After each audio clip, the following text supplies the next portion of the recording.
দুই নাম্বার আল্লাহ তাআলা বলেন ইয়া আইয়ুহাল্লাযীনা আমানুত্তাকুল্লাহ। আল্লাহ তাআলা বলেন হে ঈমানদারেরা তোমরা মুত্তাকি হও। আমরা যদি জিজ্ঞাসা করি আল্লাহ মুত্তাকি কেমনে হব, আল্লাহ তাআলা বলেন ওয়াল তানজুর নাফসুম মা কদ্দামাত লিগাদ। আল্লাহ তাআলা বলেন তুমি নিজের দিকে নজর দাও, আগামীর জন্য তুমি কি প্রেরণ করেছ। প্রত্যেকটি আগামী ভবিষ্যৎ, আগামী মানে কি ভবিষ্যৎ। আল্লাহ তাআলা এখানে আগামী দ্বারা দুনিয়ার হায়াতের আগামী বা ভবিষ্যতের কথা বলেন নাই, কারণ দুনিয়ার ভবিষ্যৎ এটা তো অনিশ্চিত। আল্লাহ তাআলা সুনিশ্চিত ভবিষ্যতের কথা বলেছেন। বলে দুনিয়ার হায়াত অনিশ্চিত, মৃত্যু নামক ভবিষ্যৎটা হলো সুনিশ্চিত। কবর জগৎ সুনিশ্চিত, আখিরাত সুনিশ্চিত। বলে কারো জন্য জান্নাত, কারো জন্য জাহান্নাম, এটা হলো সুনিশ্চিত। কিন্তু আমরা ঠিক এর উল্টা, আমরা ওই সুনিশ্চিত ভবিষ্যতে ভালো থাকার জন্য কিছু না পাঠাইলেও 20 বছরের যুবক 60 বছরে কি খাবে 20 বছরেই চিন্তা করতে করতে মাথা চুল পাকায় ফেলতেছে, তাই না? যেমন সরকারি চাকরি যারা করে, উদাহরণটা বোঝানোর জন্য বলতেছি। একটা ছেলে ট্রেনিং দিয়ে আসছে, 20 বছরে চাকরি শুরু, তার বেতন চালু হয়ে গেছে।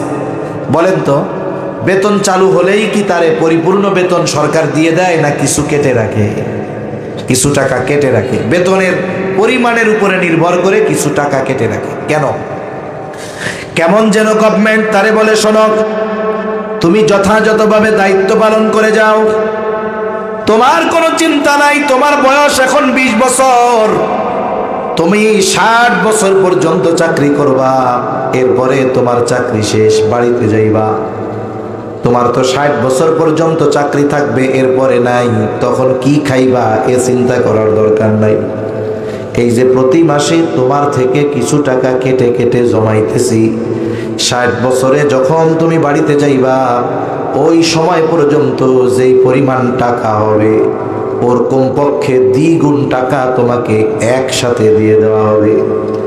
আবার বাড়িতে যাইবা, আগে প্রতি মাসে কর্ম করার পরে বেতন পাইতা, 60 বছরের পর যতদিন বেঁচে থাকবা তোমার চাকরি করা লাগবে না, ওই সময় তোমার বেসিক যা হবে ওই পরিমাণ টাকা তোমারে পেনশন দিয়ে দেওয়া হবে। আবার সে নিজেও কিছু টাকা জমায়, কেন? বলে বুড়াকালে যেন টেনশনে না পড়তে হয়। এখন বলেন 20 বছর বয়সে যেই লোকটা চিন্তা করতেছে 60 বছর পরে কি করব, এই জন্য সেও টাকা জমায়, সরকারও টাকা জমায়। এই 20 বছরের যুবক 60 বছর পর্যন্ত বাঁচবে কি বাঁচবে না এর কোনো নিশ্চয়তা আছে নাকি? তাহলে সে যেই ভবিষ্যতের জন্য টাকা জমায়, বলেন তো এই ভবিষ্যৎ তার জন্য অনিশ্চিত নাকি সুনিশ্চিত? অথচ আমরা এই অনিশ্চিত ভবিষ্যতের জন্য চিন্তায় শেষ। কিন্তু আল্লাহ তাআলা বলে বান্দা নজর দাও, সুনিশ্চিত ভবিষ্যতের জন্য কি পাঠাইলা। তার মানে তোমার কবরে ভালো থাকার জন্য তুমি এই দুনিয়ার থেকে কি পাঠাইছো সেই দিকে নজর দাও। আখিরাতে ভালো থাকার জন্য কি পাঠিয়েছো, জান্নাত পাওয়ার জন্য কি পাঠাইছো এটার দিকে নজর দাও। আমার ভাই আগে আলোচনায় বলতেছিলেন মুহাসাবার কথা। বুজুর্গানে দিন মুহাসাবার কথা কেন বলেন? কারণ বাস্তবেই যেই লোকটা হিসাব নিকাশ করে দুনিয়ার জন্য যদি করে সে দুনিয়ায় সফল হয়ে যায়, আর আখিরাতের জন্য যদি হিসাব করে তার আখিরাতটাও সফল হয়ে যায়। এজন্য আমাদের কি উচিত? আমাদের উচিত আমরা যখন রাতে বিছানায় শুব তখন 5টা মিনিট সময় নিয়ে আমাদের দৈনন্দিন আমলের হিসাব করা দরকার। 5টা মিনিট আমি বালিশের সাথে মাথা দিয়ে আমার সারা দিনের কর্মের হিসাব করব। এখন তো আমাদের অভ্যাস, মাথায় বালিশ লাগানোর পরে মোবাইল না হলে আমাদের ঘুম আসে না। কিন্তু চিকিৎসা বিজ্ঞান বলে রাতের বেলায় ঘুমানোর সময় যদি মোবাইল মাথার কাছে থাকে, এই রেডিয়েশন এগুলোর কারণে ব্রেনের ক্ষতি হতে পারে। বাচ্চা যদি ছোট হয় তার ব্রেন ড্যামেজ হয়ে যেতে পারে, প্রতিবন্ধী হয়ে যেতে পারে। এজন্য সাবধান, রাতের বেলা যখন শুব আমরা মোবাইলটারে একেবারে দূরে রেখে শুব, অথবা ফ্লাইট মোড দিয়ে রাখবো। একটা মানুষ যখন রাতের বেলায় বিছানায় শুবে, ওই সময় সে যা ফিকির করে, সে যা চিন্তা করে, গোটা রাত তার ওই চিন্তার প্রভাব তার মধ্যে বিস্তার লাভ করে। কেউ যদি ভালো চিন্তা করে, তার মধ্যে ওই ভালো চিন্তার প্রভাব আসে, মন্দ চিন্তা করলে মন্দ চিন্তার প্রভাব আসে। এখন উনি হিসাব করতেছে, আজকে আমার ভালো কাজ কয়টা, মন্দ কাজ কয়টা। আল্লাহর বান্দা হিসাব করবার পর দেখে আজকে তার গুনাহ বেশি, সওয়াব কম। এই যে একদিনের হিসাব, আগামীর সিদ্ধান্তটা সে নেওয়া সহজ হবে তার। এখন সে হয়তো চিন্তা করবে, আগারে তো একদিনের হিসাব, আমার গোটা হায়াতের হিসাব যদি এমন হয়, গুনাহ বেশি সওয়াব কম, আর আজ রাতটাই যদি আমার জীবনের শেষ রাত হয়ে যায়, তাহলে আমল নামায় গুনার পাহাড় নিয়ে আল্লাহর সামনে হাজির হওয়া লাগবে। হয়তো এই চিন্তা তাকে আগামী দিনের জন্য প্রস্তুত করবে। সে হয়তো তাওবার ব্যাপারে উৎসাহ হয়ে যাবে, নিজেকে অনুপ্রাণিত করবে যে না, এভাবে চলা যাবে না। কারণ ঘুম এটা মৃত্যুর মতো, আন্নাউমু কাল মাউত। ঘুমাইলাম, চোখ যদি খুলে সকাল, না খুললেই পরকাল। আলহামদুলিল্লাহ, ঐতিহ্যবাহী চট্টগ্রাম জেলার অন্তর্গত বাঁশখালী থানাধীন পশ্চিম বাঁশখালী ইসলামী সম্মেলন সংস্থার উদ্যোগে আয়োজিত 34তম 2 দিন ব্যাপী ইসলামী সম্মেলনের সমাপনী দিবসের সম্মানিত শ্রদ্ধেয় সভাপতি, আমন্ত্রিত উলামায়ে কেরাম, সামনে উপস্থিত মুরব্বিয়ানে কেরাম, সমবয়সী যুবক বন্ধু, স্নেহের ছোট ভাই, মাইকের আওয়াজ যত দূরে যায়, নিজ নিজ স্থানে অবস্থানরতা সম্মানিতা শ্রদ্ধেয়া মা ও বোন, আল্লাহ রাব্বুল আলামিনের দরবারে অগণিত শুকর যে মহান মালিক হায়াতে বরকত দিয়ে সুস্থ রেখে দীর্ঘ সময় পর্যন্ত বিজ্ঞ সুবিজ্ঞ উলামা হযরতদের জবান থেকে খুবই গুরুত্বপূর্ণ কথা শ্রবণ করবার, আমাকেও আপনাদের খেদমতে কিছু কথা বলার তৌফিক যে মহান মানিব দান করেছেন। মহান মানিবকে খুশি করার জন্য মহব্বতের সাথে জবান খুলে অন্তর থেকে আমরা একবার কালিমাতুশ শুকর পাঠ করি, আলহামদুলিল্লাহ।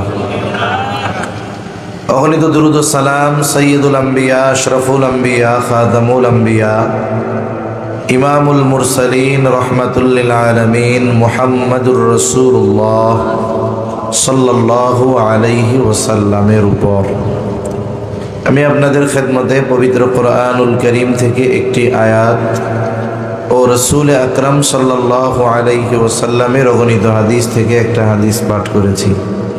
আল্লাহ তাআলার কাছে তৌফিক চাই, আল্লাহ তাআলা কিছু কথা বলার তৌফিক দেন, যে কথাগুলো আমাদের সবার দুনিয়া এবং আখিরাতের জন্য কল্যাণকর হয়। সকলে জবান খুলে বলি আমিন। সম্মানিত উপস্থিতি, এই দিনই মাহফিলগুলো হোক ইসলামী সম্মেলন, হোক ওয়াজ মাহফিল, অথবা বার্ষিক সভা, কোনো কোনো অঞ্চলে জলসা, কোনো কোনো জায়গায় বলে ইসলামী মহাসম্মেলন, কোনো জায়গায় বলে তাফসীরুল কোরআন মাহফিল, কোনো কোনো জায়গায় শিরোনাম থাকে ইসলাহি মাহফিল। অনেক শিরোনামে এই আয়োজনগুলো হয়। এই আয়োজনগুলোর মূল উদ্দেশ্য থাকে কিছু ওয়াজ নসিহাত, এর দ্বারা মানব জীবনের কিছু পরিবর্তন হওয়া। এজন্য আল্লাহ সুবহানাহু ওয়া তাআলা নিজেও ওয়াজ করেছেন, রাসূল সাল্লাল্লাহু আলাইহি ওয়াসাল্লামকেও ওয়াজ করার জন্য আল্লাহ তাআলা আদেশ দিয়েছেন। কোরআনুল কারীমের মধ্যে বিধানাবলী সংক্রান্ত আয়াতের চাইতে ওয়াজ নসিহাত, উপমা, উদাহরণ, ঘটনা এগুলা বেশি। সাথে সাথে আল্লাহ তাআলা নবীজি সাল্লাল্লাহু আলাইহি ওয়াসাল্লামকেও বলেছেন, আপনি বারবার উপদেশ দেন, ওয়াজ করেন, নসিহাত করেন। কেন? কারণ এই উপদেশের মধ্যেই রয়েছে মুমিনের জন্য কল্যাণ, উপকার। আল্লাহ তাআলা বলেন, ওয়াযাক্কির ফাইন্নায যিকরা তানফাউল মুমিনিন। আল্লাহ রাব্বুল আলামিন বলেন, আপনি বারবার উপদেশ দেন, কেননা উপদেশ এর মধ্যেই রয়েছে মুমিনদের জন্য উপকার। ওয়াজের মধ্যে মুমিনদের জন্য রয়েছে উপকার। এখন তো ওয়াজের জন্য কত আয়োজন করা হয়, এরপরেও দেখা যায় জাগতিক ব্যস্ততা পেছনে ফেলে আমরা দ্বীনি মজলিসগুলোয় আসতে পারি না। কিন্তু নবীজি ওয়াজ করতেন, কোনো আয়োজনের প্রয়োজন ছিল না। নবীজি যখনই মদিনায় থাকতেন প্রত্যেক নামাজের পরে নবীজি সাহাবায়ে কেরামকে ওয়াজ করতেন। নবীজি সাল্লাল্লাহু আলাইহি ওয়াসাল্লামের সাথে পথ চলতো সাহাবায়ে কেরাম, নবীজি ওয়াজ করতেন, সফরে ওয়াজ করতেন। অনেক সময় ওয়াজের জন্য আমরা শ্রোতার উপরে মুখাপেক্ষী থাকি। অনেক সময় মনে করি অনেকের চিন্তাধারা কথা এরকম, অনুযোগ এমন যে লোক যদি না থাকে ওয়াজ ভালো হয় না। কিন্তু বাস্তবতা এর ব্যতিক্রম। হাজারো মানুষ যদি অমনোযোগী হয়, ওই হাজার মানুষের চাইতে একজন মনোযোগী শ্রোতা অনেক ভালো। একজন যদি ঠিক থাকে ওইটা হাজার মানুষের চাইতেও ওই একজন ভালো। কত মজলিস হয়, অনেক মানুষ, কিন্তু মানুষের খেয়াল নাই, কেঁচামেচি করে, ভাল লাগে না। অনেক জায়গায় গেছি 15-20 জন মানুষ আছে, 15-20 জন। আমরা তো সেলিব্রিটি না যে নাম হলে মানুষ চলে আসবে, ওরকম না। অনেক জায়গায় আছে যে মানুষ, ব্যক্তির মহব্বত আছে, পরিচিতি আছে, আসে। অনেক জায়গায় এমন হয় 10-15 জন মানুষ, কিন্তু এই মানুষগুলোর খেয়াল এমন যে আমি চিন্তা করছি অল্প সময়ে শেষ জামুগা, কিন্তু আল্লাহ তাআলা হয়তো ওই মানুষগুলোর খেয়াল আর চাহিদার কারণে এমন কিছু কথা জবানে আসে যেগুলো আমি চিন্তাও করি নাই। এটা কিন্তু বাস্তব। একজন ওয়াইজ উনি কি বলবেন, উনি তো একটা নিয়ত করে শুরু করেন, কিন্তু মুখ দিয়ে কি বের হবে এটা অনেক সময় শ্রোতার আগ্রহ, আকর্ষণ, ইচ্ছার উপরে নির্ভর করে। আল্লাহ অনেক সময় অনেক কথা যেটা বক্তা চিন্তাও করে না, আল্লাহ সেটা তার মাথার মধ্যে ঢেলে দেন। এজন্য নবীজি ওয়াজ করতেন, মসজিদ ভরা সাহাবায়ে কেরাম নবীজি ওয়াজ করতেন। অল্প যদি থাকতো ওয়াজ করতেন, নবীর সাথে পথ চলতেছে সাহাবায়ে কেরাম ওয়াজ করতেন। এমনকি নবীজি সঙ্গী সাথী সাথে মাত্র একজন নবীজি তাকে ওয়াজ করতেন। আর ওয়াজ করার ক্ষেত্রে গুরুত্বের কম বেশি শ্রোতার কারণে হতো না। শতজন যেই গুরুত্ব সহকারে নবী ওয়াজ করতেন, একজন হলেও সম গুরুত্ব দিয়ে ওয়াজ করতেন। ওয়াজের সফলতা কোথায়? অনেকগুলো সফলতার মধ্যে একটি সফলতা হলো হাজার মানুষ আমার সামনে কথা শুনলো, কিন্তু তাদেরও পরিবর্তন নাই, আমারও পরিবর্তন নাই, কোনো লাভ নাই। কিন্তু একজন শুনছে, তার দ্বারা সে পরিবর্তন হয়েছে, আমি নিজে পরিবর্তন হয়েছি।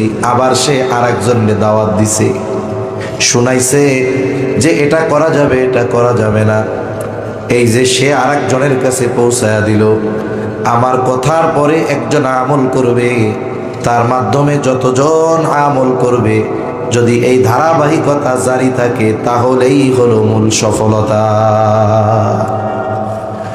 আমি আপনাদের খেদমতে একটা হাদিস পাঠ করেছি, ছোট্ট একটা হাদিস। নবীজি সাল্লাল্লাহু আলাইহি ওয়াসাল্লাম এই নসিহত মাখা হাদিসটা যখন বর্ণনা করেন, সাথে শ্রোতা ছিল একজন। কয়জন? একটু জোরে বলেন না, কয়জন? একজন। তার নাম হলো হযরত আবু যর রাদিয়াল্লাহু তাআলা আনহু। হযরত আবু যর রাদিয়াল্লাহু তাআলা আনহু বলেন, ক্বালা লি রাসূলুল্লাহ সাল্লাল্লাহু আলাইহি ওয়াসাল্লাম, নবীজি সাল্লাল্লাহু আলাইহি ওয়াসাল্লাম বলেন, আমাকে বললেন, ইয়া আবু যর, হে আবু যর, ইত্তাকিল্লাহা হাইসুমা কুনতা। আবু যর, তুমি যেখানেই থাকো না কেন আল্লাহ তাআলাকে ভয় করবা। এরপরে নবীজি বলেন, ওয়াতবি'is সাইয়্যাতাল হাসানাতা তামহুহা। হে আবু যর, তোমার দ্বারা যদি কখনো মন্দ কাজ হয়ে যায়, তুমি ভালো কাজ করবা। কেন? বলে তামহুহা, ভালো কাজ মন্দ কাজকে মিটিয়ে দেয়। এরপরে নবীজি বলেন, ওয়া খালিকিন নাসা বিখুলুকিন হাসানিন। আবু যর, তুমি মানুষের সাথে সদাচরণ করবা। নবীজি এই তিনটা নসিহত করছে হযরত আবু যর রাদিয়াল্লাহু তাআলা আনহুকে। বর্ণনার ভঙ্গিমায় এটাই বোঝা যায় নবীজির সাথে ওই সময় হযরত আবু যর রাদিয়াল্লাহু তাআলা আনহু একা ছিলেন। শ্রোতা একজন, বক্তা একজন, ইউটিউব নাই, মাইক নাই। ১৫০০ বছর আগের ওয়াজ এখনো পৃথিবীতে বাজে কি বাজে না? এখানেই সফলতা। এজন্য রাসূলুল্লাহ সাল্লাল্লাহু আলাইহি ওয়াসাল্লাম সাহাবা ইকরামকে ওয়াজ করতেন। আল্লাহ তাআলা ওয়াজ করতে বলেছেন, ফাইন্নায যিকরা তানফাউল মুমিনিন, কারণ এই ওয়াজ উপদেশ এটা মুমিনের জন্য উপকারী। এই যে নবীজি ওয়াজ করেছেন তিনটা নসিহত, বুজুর্গানে দিন বলেন যদিও মাত্র তিনটি উপদেশ, কিন্তু এর মধ্যে আল্লাহর হক, ব্যক্তির নিজের হক, সাথে সাথে মানুষের হকের ব্যাপারে আলোচনা আছে। তার মানে এই হাদিসের আলোকে যেই ব্যক্তি নিজের জীবনকে সাজাতে পারবে সে আল্লাহর হক আদায় করনেওয়ালা হবে, নিজের হক আদায় করনেওয়ালা হবে, সাথে সাথে সমগ্র মানুষের হক আদায় করনেওয়ালা হয়ে যাবে। তাহলে ১ নম্বর উপদেশ তাকওয়ার ব্যাপারে আদেশ দিচ্ছেন নবীজি। রাসূলুল্লাহ সাল্লাল্লাহু আলাইহি ওয়াসাল্লামের এমন কোন খুতবা নাই যেই খুতবায় নবীজি তাকওয়ার কথা বলেন নাই। প্রত্যেক খুতবায় নবীজি তাকওয়ার কথা বলতেন, বারবার তাকওয়ার কথা নবীজি বলতেন। তাকওয়ার নির্দেশ শুধু আল্লাহ নবী দিয়েছেন এমনটা নয়, আল্লাহ তাআলাও কোরআনে তাকওয়ার নির্দেশ দিয়েছেন। কোরআনুল কারীমের জায়গায় জায়গায় আল্লাহ তাআলা ইমানদারদেরকে ডেকে বলেন, ইয়া আইয়ুহাল্লাযীনা আমানুত্তাকুল্লাহ। আল্লাহ তাআলা বলেন, হে ইমানদারেরা তোমরা মুত্তাকি হয়ে যাও। আবার আল্লাহ তাআলা কোন কোন জায়গায় শুধু ইমানদার নয় বরং গোটা মানব জাতিকে উদ্দেশ্য করে তাকওয়া অর্জনের আদেশ দিয়েছেন। বলে ইমানদারদেরকে উদ্দেশ্য করে যেই তাকওয়ার আদেশ দিয়েছেন এর দ্বারা উদ্দেশ্য একরকম, আবার যখন গোটা মানব জাতিকে উদ্দেশ্য করে তাকওয়া অর্জনের নির্দেশ আল্লাহ তাআলা দেন ওইখানে উদ্দেশ্য আরেক রকম। যেমন পবিত্র কোরআনুল কারীমের প্রসিদ্ধ একটি সূরা, সূরার নাম হলো সূরাতুন নিসা। এই সূরার শুরুতে আল্লাহ তাআলা বলেন, ইয়া আইয়ুহান নাসুত্তাকু রাব্বাকুমুল্লাযী খালাকাকুম মিন নাফসিন ওয়াহিদা ওয়া খালাকা মিনহা যাওজাহা وبث منهما رجالا كثيرا ونساء। আল্লাহ তাআলা বলেন, ইয়া আইয়ুহান নাস, হে মানব সম্প্রদায়, ইত্তাকু রাব্বাকুম, তোমরা তোমাদের রবকে ভয় করো। কোন রব? বলেন আল্লাযী খালাকাকুম মিন নাফসিন ওয়াহিদা, ওই রবকে তোমরা ভয় করো যিনি তোমাদেরকে একটি প্রাণ থেকে সৃষ্টি করেছে। এ পৃথিবীতে যত মানুষ আছে, হোক নারী বা পুরুষ, নাস্তিক কিবা আস্তিক, মুসলিম কিবা অমুসলিম, সকলকে আল্লাহ তাআলা বানিয়েছেন কয়জন থেকে? একজন থেকে। আবার এই পৃথিবীতে যত মানুষ আছে, হোক মুসলিম অমুসলিম, নাস্তিক কিবা আস্তিক, নারী বা পুরুষ, শুধু মানুষ নয় গোটা সৃষ্টির রব কে? আরো জোরে বলেন না কে?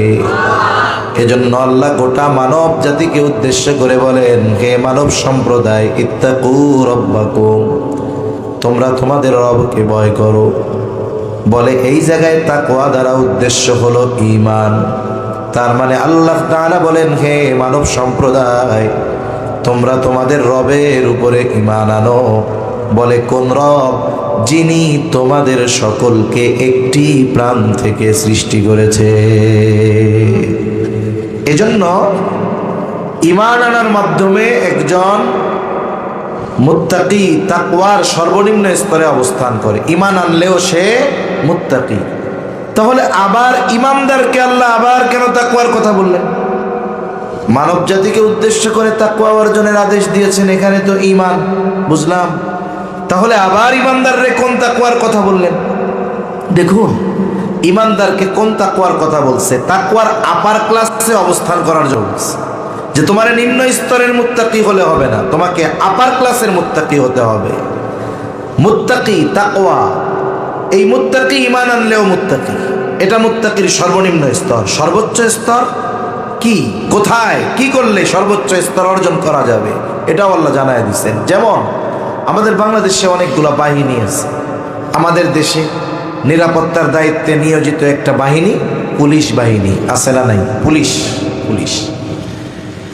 আপনাদের বাঁশখালী থানার যখন যাবেন, থানার ভেতরে দেখবেন কিছু পুলিশ আছে, জীবনে থানার ভেতরে গিয়ে চেয়ারে বসার সুযোগ হয় না, বাইরে দাঁড়ায় থাকা লাগে।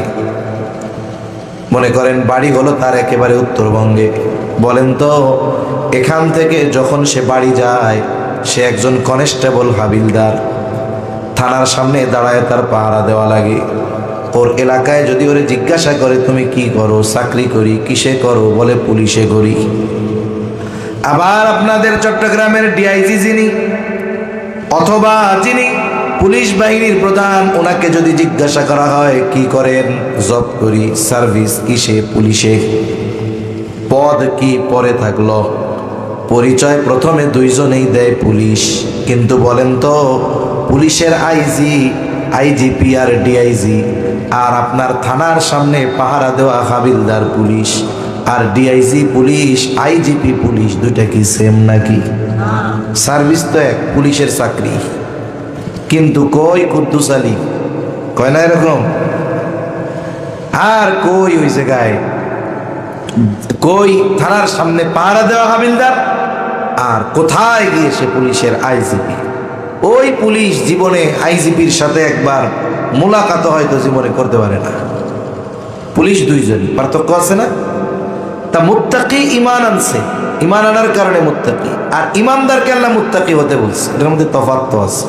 বুজুর্গানে দিনের কিছু কথা আমি আপনাদের একটু নকল করে শোনাইতেছি, এই আর কি। তাহলে আল্লাহ তাআলা ঈমানদারদের কোন মানের তাকওয়া অর্জনের আদেশ দিয়েছেন? প্রথমত আমরা যদি তাকওয়া শব্দের শাব্দিক অর্থটা নিয়ে একটু আলোচনা করি, বোঝাটা সহজ হবে।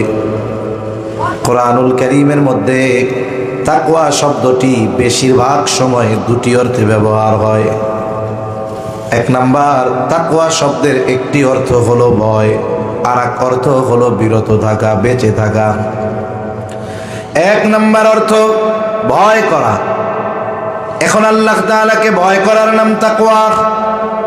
তবে সাধারণ ভয় আর আল্লাহকে ভয় করা এক হবে না, কারণ সমাজের মানুষ কিন্তু বহু কারণে আরেকজন মানুষকে ভয় করে। মনে করেন সমাজের মানুষ ওই সমাজের সবচাইতে খারাপ মানুষটাকে ভয় করে, কি করে না? সমাজের সবচাইতে নিকৃষ্ট ব্যক্তি যে, তাকেও কিন্তু মানুষ ভয় করে, করে না? কেন? বলে তার অনিষ্ট থেকে বাঁচার জন্য, তার ক্ষতি থেকে বাঁচার জন্য ভয় করে। দেখা হইলে কিন্তু সালামও দেয়, পরে মনে মনে যা বলে বলুন, কিন্তু দেখা হইলে হাসি মুখে জিজ্ঞাসা করে ভালো আছেন, সালাম দেয় হাসি মুখে। কিন্তু যতই সালাম দিক, মুখে হাসি দিক, অন্তরে তার প্রতি থাকে ঘৃণা, ঠিক কিনা বলেন? আর বদদোয়া, জাল্লা এটা মরবে যে কবে, মরলে ভালো হইতো, কিন্তু দেখা হইলে সালাম দেয়। এমন বাপ নেয় ভাই, আপনাকে আমার চাইতে আর কেউ বেশি ভালোবাসে। তাহলে দেখুন, সমাজের মানুষ সমাজের সবচাইতে খারাপ মানুষটাকে ভয় করে, তার অনিষ্ট থেকে বাঁচার জন্য ভয় করে। বলে এই ভয়ের মধ্যে থাকে ঘৃণা। আবার সমাজের সবচাইতে ভালো মানুষটাকেও মানুষ ভয় করে। আপনাদের এলাকার সবচাইতে বড় বুজুর্গ মানুষ রাস্তা দিয়ে যাচ্ছে, রাস্তার সামনে ওইখানে দুইজন লোক সিগারেট খায়। তারা হুজুরকে চিনে, হুজুরও তাদেরকে চিনে। যখন হুজুরকে দূর থেকে দেখবে, আস্তে করে সিগারেটটা ফালায়া দিবে। অন্যায় কাজ যদি করতে থাকে, হুজুরকে দেখে বন্ধ করে দিবে। আর একজন যদি জিজ্ঞাসা করে কি রে থামলি কেন, বলে ওই তো হুজুর আসতেছে। কেন? ভয় লাগে। হ্যাঁ, কেন? বলে উনি আমাদের এলাকার সবচাইতে বড় বুজুর্গ মানুষ, খবরদার ওনার সামনে কোনো অন্যায় করা যাবে না। খারাপ মানুষকে ভয় করা আর এই বুজুর্গকে ভয় করা, এই দুইটা কি এক হইল? খারাপ মানুষকে ভয় করার মধ্যে থাকে ঘৃণা, আর ভালো মানুষকেও মানুষ ভয় করে বলে এর মধ্যে থাকে সম্মান, আজমত, মহব্বত। ঠিক কিনা বলেন? এজন্য আল্লাহ তাআলাকে বান্দা ভয় করে বলে এই ভয়ের মধ্যে প্রথমত মহব্বত থাকে। কেন? কারণ আল্লাহ তাআলা কোরআনুল কারীমের মধ্যে বলেন ওয়াল্লাযীনা আমানু আশাদ্দু হুব্বাল লিল্লাহ। ইমানদার আল্লাহর জন্য তার ভালোবাসা হলো সুদৃঢ়। তার মানে একজন ইমানদার সবচাইতে বেশি ভালোবাসে কাকে? আল্লাহকে। এই ভালোবাসার সাথে সাথে ইমানদার সবচাইতে বেশি ভয় করে কাকে? জোরে বলেন না, কাকে? আল্লাহ তাআলাকে বান্দা ভয় করে বলে এই ভয়ের সাথে থাকে ভালোবাসা, এই ভয়ের সাথে থাকে সম্মান, আজমত। তাহলে তাকওয়া শব্দের এক অর্থ ভয় করা, দ্বিতীয় অর্থ বলে বিরত থাকা, বেঁচে থাকা। কিসের থেকে? বলে আল্লাহ তাআলা যেই বিষয়গুলো থেকে আমাদেরকে বেঁচে থাকতে বলেছেন, নিষেধ করেছেন, সেগুলা থেকে বেঁচে থাকে। সাথে সাথে যেই বিষয়গুলো আদেশ দিয়েছেন সেগুলো করে, বিশেষ করে নিষেধ সমূহ থেকে বেঁচে থাকে, বিরত থাকে। তা বলে এই নিষেধ সমূহ থেকে বেঁচে থাকার নাম হলো তাকওয়া। এখন যদি এই দুইটা শব্দের সমন্বয় ঘটানো হয়, কেমন যেন তাকওয়া শব্দের অর্থটা এমন হয়, পারিভাষিক অর্থটা দাঁড়ায় বলে তাকওয়া হলো আল্লাহ তাআলাকে ভয় করে তার নিষেধ সমূহ থেকে বেঁচে থাকার নাম হলো তাকওয়া। আল্লাহকে ভয় করে নিষেধ সমূহ থেকে বেঁচে থাকার নাম তাকওয়া। যেই মুমিন এই কাজ করে, যেই মুমিন আল্লাহকে ভয় করে আল্লাহর সব নিষেধ সমূহ থেকে বেঁচে থাকে, এই মুমিন হলো মুত্তাকি মুমিন। এই তাকওয়া অর্জনের আদেশ আল্লাহ দিয়েছে। এখন বলেন, সব মুমিন কি আল্লাহকে ভয় করে পাপ থেকে বেঁচে থাকে? জোরে বলেন না, বেঁচে থাকে? থাকে না। তাহলে মুমিনের জন্য যখন তাকওয়ার আদেশ, তখন কি? যে তুমি আল্লাহকে ভয় করে আল্লাহর নিষেধ সমূহ থেকে বেঁচে থাকো। তাহলে তাকওয়া অর্জনের নির্দেশ মুমিনকে দিয়েছেন কে? আরো জোরে, কে? আল্লাহ। আল্লাহ রাব্বুল আলামিন শুধু বান্দাকে কোনো বিষয়ের আদেশ করেন এমনটা নয়, বরং বান্দা আল্লাহ তাআলার আদেশ কিভাবে বাস্তবায়ন করবে সেটাও আল্লাহ তাআলা বান্দাকে জানা দেয়, শিক্ষা দেয়। কোরআনুল কারীমে আল্লাহ তাআলার যত আদেশ আছে, যত নিষেধ আছে, সব বাস্তবায়নের পদ্ধতি আল্লাহ তাআলা বলে দিয়েছেন। সাধারণত এটা দুই ভাবে হয়। একটা হলো আদেশ করার পর ওই আদেশটা বাস্তবায়নের সুস্পষ্ট নির্দেশনা আল্লাহ দিয়ে দেন। আর একটা হলো সুস্পষ্ট নির্দেশনা দেন না ঠিক, তবে সূত্র দিয়ে দেয়। যেমন কোরআনুল কারীমে আল্লাহ তাআলার নির্দেশ যে তোমরা আল্লাহর আনুগত্য করো। এখন আমরা আল্লাহর আনুগত্য কিভাবে করব? এই প্রশ্নের জবাব আল্লাহ বলেন মান ইউতি'র রাসূলা ফাকাদ আতা আল্লাহ। আল্লাহ তাআলা এই জায়গায় জানায় দেন মান ইউতি'র রাসূলা ফাকাদ আতা আল্লাহ। যে রাসূলের আনুগত্য করলো সে কার আনুগত্য করলো? জোরে বলেন। তার মানে কোনো আদেশ যদি কোরআনে থাকে আর ওই আদেশ যদি সুস্পষ্টভাবে বাস্তবায়নের পদ্ধতি না পাওয়া যায়, তাহলে ওই আদেশ বাস্তবায়নের পদ্ধতি যার কাছে পাওয়া যাবে তিনি হলেন মুহাম্মাদুর রাসূলুল্লাহ সাল্লাল্লাহু আলাইহি ওয়াসাল্লাম। উপমা দেই একটা দুইটা উদাহরণ। যেমন নামাজের আদেশ করছেন কে? জবান খুলে বলেন, আরো জোরে, কে? আল্লাহ।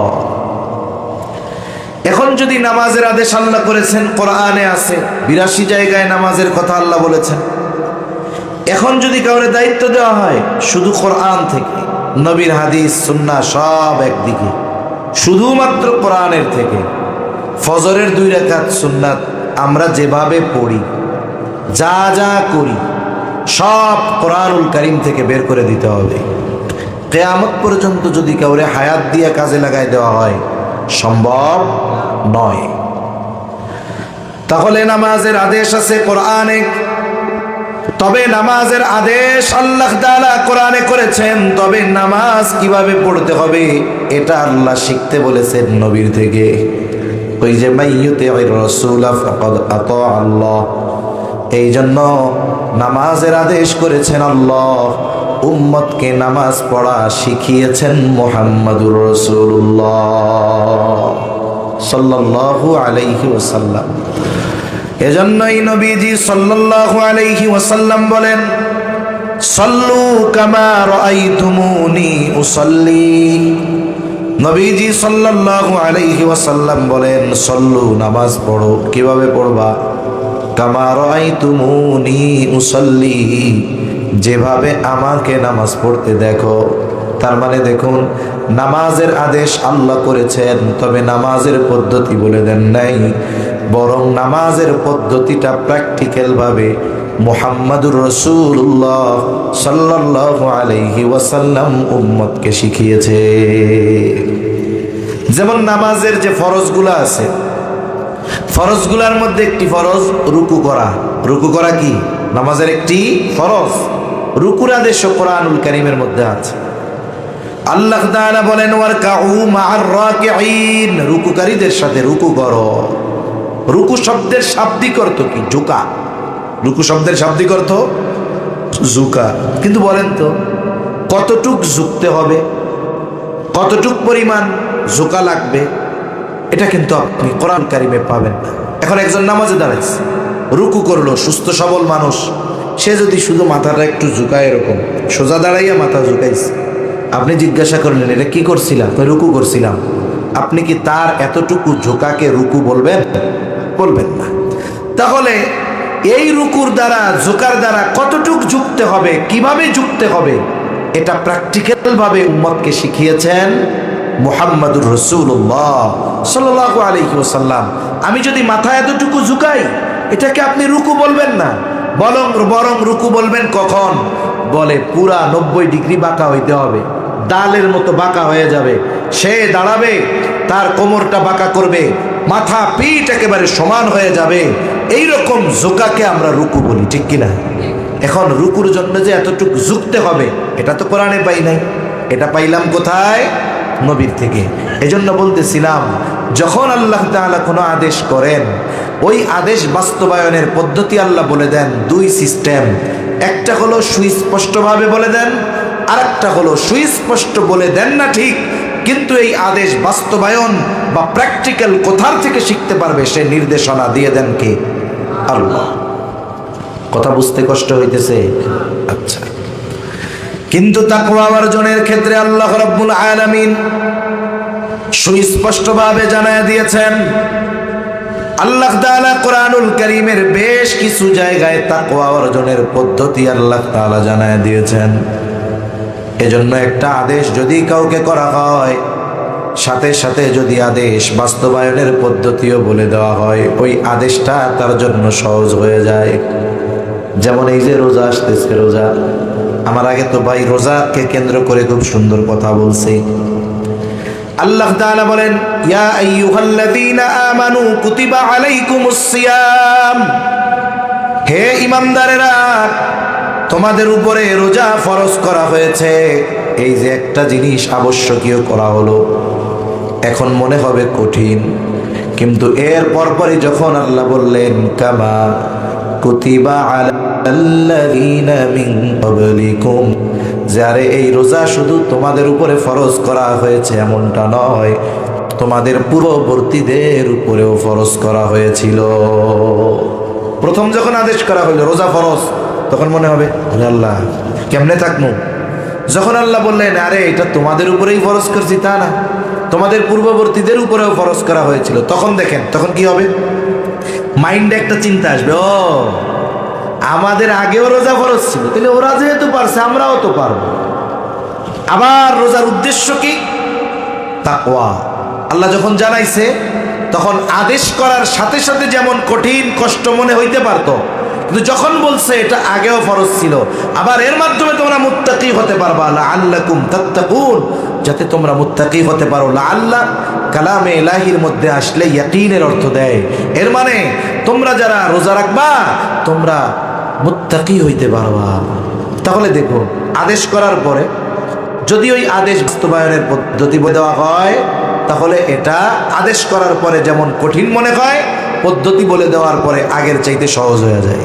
মনে করেন আপনাদের এই এলাকার একজন মানুষ জীবনে কোনো দিন সে চট্টগ্রাম যায় নাই, ক্রসিং পার হয় নাই, টানেলের কাছেও যায় নাই, দুই একবার জীবনে হয়তো বাঁশখালী গেছে। এর যদি আপনি সকালবেলা ঘুম থেকে উঠা বলেন, অথবা সন্ধ্যায় যদি বলেন তোমার আগামীকাল ঢাকা যাইতে হবে, ওর রাতের ঘুম হারাম হয়ে যাবে।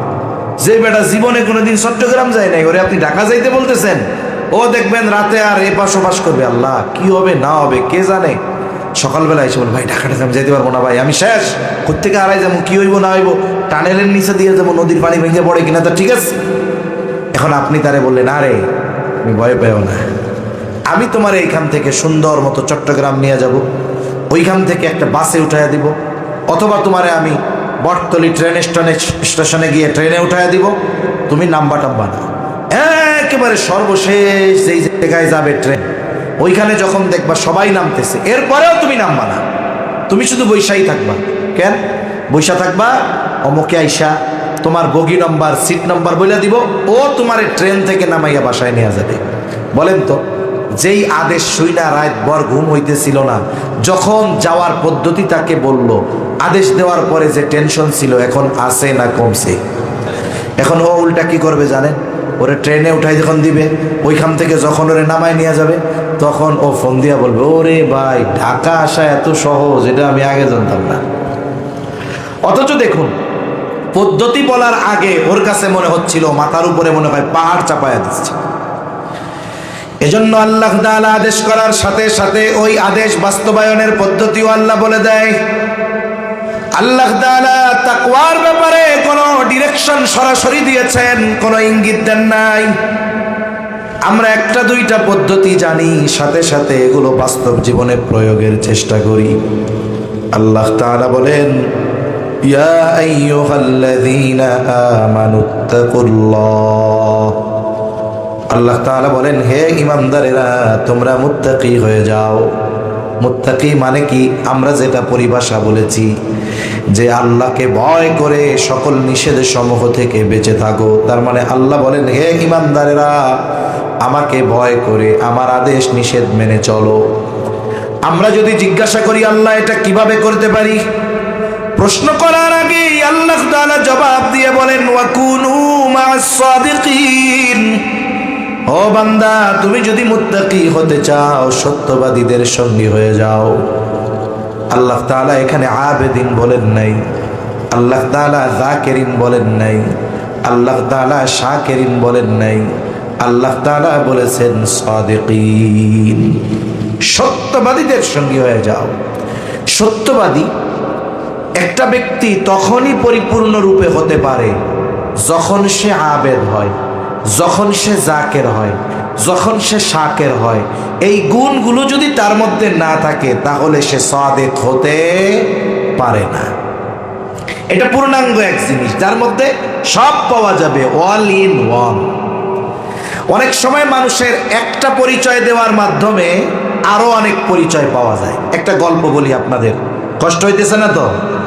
আচ্ছা, এই যে লাইটগুলো তো আমার চোখের দিকে দেওয়া, এমনি হলো চোখে দেখি কম, আরো আলো আসতেছে তো মনে হয় যে ব্যথা হয়ে যাচ্ছে, এজন্য লাইটগুলো সাইডে দিলে সুন্দর, তাহলে আমিও আপনাদের ভালো মতো দেখতে পারবো। আলো চোখে পড়লে সামনে দেখা যায়, আমি আপনাদের চেহারা ভালো মতো দেখতেছি না, কারণ আমার চোখে সব আলো। এজন্য আলোগুলা এই দুই সাইডে দিবেন, সামনে যদি আল্লাহ তাআলা তৌফিক দেয়। আলো সামনে দিলে, দুই পাশে দিলে কি হবে? সাইড থেকে আলো আসবে, চোখের উপরে আলো পড়বে না, তাহলে আমারও আপনাদের দেখতে সুবিধা হবে। একটা সময় ছিল মানুষ যদি কোনো মতে ম্যাট্রিক আইয়া পাশ করত, ম্যাট্রিক আইয়া বুঝেন তো, এসএসসি এইচএসসি যদি কোনো গ্রামে কেউ পাশ করত, গ্রামের মানুষ মনে করত ওর চাইতে বড় শিক্ষিত এ দেশে আর কেউ নাই। এজন্য আমরাও একেবারে ছোটবেলা দেখছি যখন কেউ ম্যাট্রিক পাস করতো 2টা 3টা 4টা লেটার নিয়ে, মানে 4 সাবজেক্টে 80-র উপরে পাইছে, A+ পাইছে, 4 সাবজেক্টে A+ পাইছে, ম্যাট্রিক পাস করছে। 3 গ্রাম পাড়ি দিয়ে তারে দেখতে আসতো যে 5টা লেটার পাইয়া ম্যাট্রিক পাস করছে। ওরে বাবা, এর চেয়ে বড় শিক্ষিত এ দেশে আছে নাকি? ওই সময়ও উচ্চ শিক্ষা ছিল, তবে গ্রামে না, সহজে সব জায়গায় ছিল না। একেবারে রাজধানী বা একেবারে সর্বোচ্চ শহরগুলোতে উচ্চ শিক্ষা তখনও ছিল। ওই সময় গ্রাম অঞ্চল থেকে অনেক মানুষ উচ্চ শিক্ষার জন্য শহরে চলে যেত। এখন গ্রামের মানুষ, একজন মুরব্বী, সে জানে যে আইয়া পাস করলে এর চেয়ে বড় শিক্ষিত আর কেউ দেশে নাই। কি পাস করলে? আইয়া পাস করলে। এখন ওই গ্রামের একজন মানুষ, সে শহরে গিয়ে লেখাপড়া করছে, আইয়া পাস তো করছেই, সাথে সাথে সে অনার্স করছে, মাস্টার্স করছে, PhD করছে, এরপরে সে BCS দিয়ে এখন বড় সরকারি বড় কর্মকর্তা, বাংলাদেশের সব শিক্ষা সে গ্রহণ করছে জাগতিক লাইনে। এখন ওই লোক যখন তার ওই গ্রামে যাবে, প্রত্যন্ত অঞ্চল, সারা এলাকায় সাড়া পড়ে গেছে যে আমাদের দেশে সবচাইতে দেশের উচ্চ শিক্ষিত ব্যক্তি আমাদের এলাকা, সে বাড়ি আসতেছে। দলে দলে মানুষ তার বাড়িতে ভিড়, এক নজর তারে দেখার জন্য যে এই লোক দেশের সর্বোচ্চ শিক্ষিত ব্যক্তি, এটা তো একটু দেখতেই হয়। সবাই গেছে, কুশল বিনিময় করে চলে গেছে। ওই মুরব্বী দাঁড়ায় আছে। কোন মুরব্বী? যেই মুরব্বী জানে ম্যাট্রিক আইয়া পাস করলে সে দেশের সবচেয়ে বড় শিক্ষিত। এখন মুরব্বী ওই লোকটারে গিয়া জিজ্ঞাসা করতেছে, সবাই যখন চলে গেছে, যে বাবা তুমি তো অনেক লেখাপড়া করছো শুনলাম, তা তুমি কি কি লেখাপড়া করছো? যে হায়ার এডুকেশন করছে, উচ্চ শিক্ষায় শিক্ষিত, সে কি এই কথা বলবে যে ছোটবেলায় আব্বা আম্মা আমারে 1 দিছিল, 1 পাস করে 2, 2 পাস করে 3, 3 পাস করে 4, 4 পাস করে 5, 5 পাস করে 6, এইভাবে কি সে তার পড়ার পরিচয় দিবে? দিবে না। সে উচ্চ মাধ্যমিক, মাধ্যমিক এগুলোও পরিচয় দিবে না। সে হায়ার লেভেলের পরিচয় দিবে, বলবে যে আমি ঢাকা ইউনিভার্সিটি থেকে মাস্টার্স করছি, এরপরে আমি BCS দিয়েছি, এরপরে আমি অমুক সাবজেক্টের উপরে PhD করেছি, এখন আমার দেশে পড়াশোনা শেষ, এখন বড় একটা চাকরি করতেছে। এখন উনি ওনার শিক্ষাগত পরিচয় দিতে গিয়ে ম্যাট্রিকের কথাও কয় নাই, আইয়ার কথাও কয় নাই। মুরব্বী তো টেনশনে পড়ে গেছে, এই বেটা এত লেখাপড়া করছে, ম্যাট্রিক আইয়া পাসের কথা তো কইল না, কারণ যে আইয়া পাস করে ওর চেয়ে বড় শিক্ষিত আর দেশে আর কেউ নেই। তা মুরব্বী খুব তাচ্ছিল্যের সাথে জিজ্ঞাসা করতেছে, বাবা এত লেখাপড়া করলা, তুমি কি ম্যাট্রিক আইয়া পাস করছিলা? হায় হায়, বলেন তো এর চাইতে বোকার মতো প্রশ্ন আর আছে? কথা বুঝেন নাই মনে হয়। এখন ওই লোক কি জানে আইয়া পাস করলে উচ্চ শিক্ষিত। এই লোক যদি আইয়া পাস না করতে পারতো, অনার্স করতে পারতো না। অনার্স যদি কমপ্লিট না হইতো, মাস্টার্স করতে পারতো না। মাস্টার্স যদি না করতো, PhD করতে পারতো না। তার মানে কেউ যদি পরিচয় দেয় যে আমি মাস্টার্স করেছি, তার মানে আগের সব পরিচয় সার্টিফিকেট ওইটার মধ্যেই আছে, ঠিক কিনা বলেন? এখন যদি কেউ জিজ্ঞাসা করে তোমার নাম কি? আমার নাম মুফতি আব্দুল্লাহ। এখন আর একজন জিজ্ঞাসা করে আমাকে মসজিদের হুজুর মৌলানা, আর ইনি মুফতি, আমাকে হুজুর কত বড়? তা জিজ্ঞাসা করে তুমি তো মুফতি হয়েছো, তুমি কি মৌলানা হয়েছিলা? আরে বেটা, যে মৌলানা হয় নাই ও কি জীবনে মুফতি হইতে পারবে? সম্ভব? সম্ভব না। এজন্য একটা পরিচয় দিলে অনেক সময় ওর মধ্যে বাকি সব পরিচয় অন্তর্ভুক্ত থাকে। যখন কোনো ব্যক্তি প্রকৃত পক্ষে নেককার হয়, সত্যবাদী হয়, বাকি অন্যান্য ভালো গুণ তার মধ্যে পাওয়া যায়। এজন্য এই ধরনের গুণে গুণান্বিত মানুষের সাথে আমাদের থাকা দরকার। এখানে সোহবতের প্রভাবটা আল্লাহ তাআলা বুঝাইছেন যে সঙ্গর প্রভাবটা কত বেশি। অনেক কিছু আছে যেগুলো জ্ঞানের মাধ্যমে অর্জন করা যায় না, লেখাপড়ার মাধ্যমে অর্জন করা যায় না, এগুলো সোহবতের মাধ্যমে অর্জন করতে হয়। দেখুন, একজন ডাক্তার MBBS সে ভর্তি হলো, 4 বছরে MBBS কমপ্লিট করেছে, বাংলাদেশের 1 নাম্বার ছাত্র। এখনই তাকে আদেশ দেওয়া হবে না, সুযোগ দেওয়া হবে না যে যাও তুমি চেম্বার করো, রুগী দেখো। বলে 4 বছর লেখাপড়ার পর এইবার একজন বিজ্ঞ ডাক্তারের অধীনে সোহবতে থেকে তাকে ওই লেখাপড়াগুলো প্র্যাকটিক্যাল ভাবে শিখতে হবে। এটারে বলে ইন্টার্নি। এবার কারো ক্ষেত্রে 1 বছর, কারো ক্ষেত্রে 2 বছর, এক বিজ্ঞ ডাক্তারের অধীনে থেকে থেকে সে সময় দিবে, সোহবতে থাকবে। এরপরে ওই ডাক্তার তার ব্যাপারে সার্টিফিকেট দিবে, এই লোকটা 4 বছরে যেই লেখাপড়া কাগজে কলমে শিখেছে, আমার সাথে 2 বছর থেকে এখন সে রোগী দেখার উপযুক্ত হয়েছে।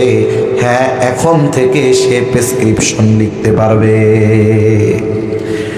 তাহলে একজন ভালো ডাক্তার সোহবত ছাড়া হইতে পারে? জোরে বলেন, পারে? এজন্য প্রত্যেকটা ক্ষেত্রে ভালো সোর হইতে হলেও ভালো সোরের সোহবতে থাকা লাগে। ভালো রাজনীতিবিদ হইতে হইলে ভালো রাজনীতিবিদের সোহবতে থাকা লাগে। ভালো আলেম হইতে হইলে ভালো আলেমের সোহবতে থাকা লাগে।